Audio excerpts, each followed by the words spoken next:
Happy Wednesday, everybody.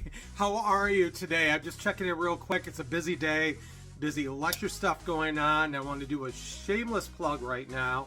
If you're looking for an LGBTQ plus speaker that's talking about diversity, equity, inclusion, belonging, anti-hate, anti-bigotry, all those things, I'm the guy to talk to.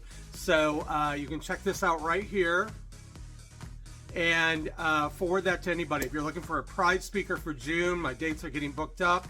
All you colleges and universities out there, your Pride groups and everything, I know you book a lot in April, so please check me out because those dates are going fast as well.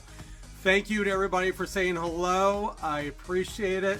A week from today, I'm getting my knee taken care of. Not a big surgery, but you know, it's invasive and I'm a little nervous, but it's all good.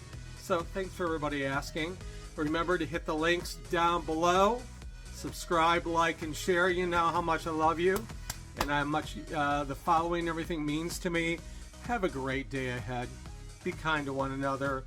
Be thoughtful. And, you know, the world's a little nutty, as I say, but we're going to make it better, right? I will talk to you soon. Have a great day. Take care.